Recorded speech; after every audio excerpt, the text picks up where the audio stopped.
salaamaaleykum suñu mbokk internet yi j'espère que yaa ngi am jàmm ñu ngi leen di nuyu yéen ñëpp ku ci nekk sa tur ak sa sant defoon naa benn vidéo si biir semaine bi di expliquer lan mooy rôle SPD par rapport SPD mais vu que bon si environnement bi ma nekkoon dafa bëri bruit donc ma ne xaaral ma defaat ko quoi donc SPD par rapport SPD moom mooy protéger installation bi contre les subtensions transitoires donc subtention transitoire aussi rôle SPD bi moom mooy en fait dina contrôler terre bi avec les surcharges maanaam les surcharges quoi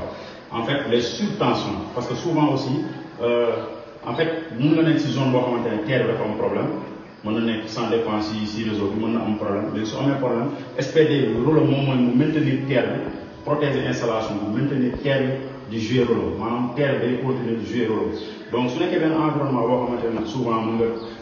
souvent ça nous arrive yenn secteurs yi ñu am problème terre boobu noonu problème résistance boobu wala ñu ne non terre bi day maase wala terre dafa am courant donc solution bi mooy SPD bi parce que SPD bi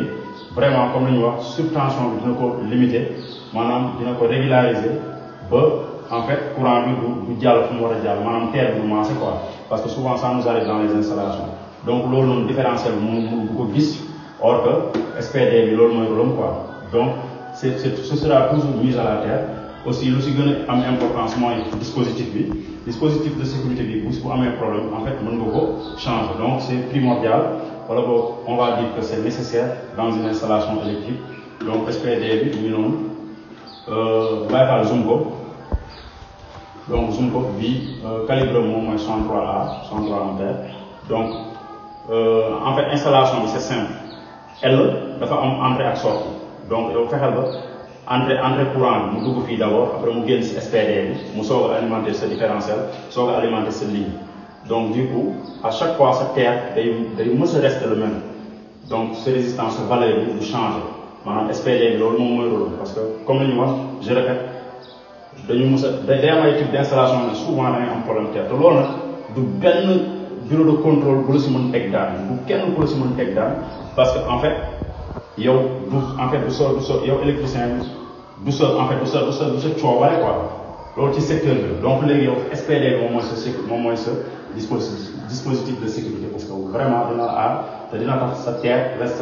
le même donc subtension yi dina ko mën a contrôler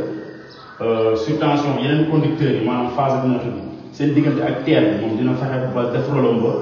du gis du def benn surcharge subtension ok pour ngeen xam ko SPD par rapport SPD encore une fois dispositif bi parce que par rapport yu bëri day am dispositif boo xam ne da nga koy saa yoo amee problème da ngay wékki soppiwaat ko quoi changé waat ok donc loolu lañ leen indiloon tey jaa ngeen di kontaan aussi si waa association des électriciens du futur Sénégal vraiment parce que ñu ngi def seen rôle ci dëkk bi vraiment di jàppale gars yi ci xam-xam di def ay échange xam waaw di def ay réunions souvent di def ay débats loolu c'est très important jaa ngeen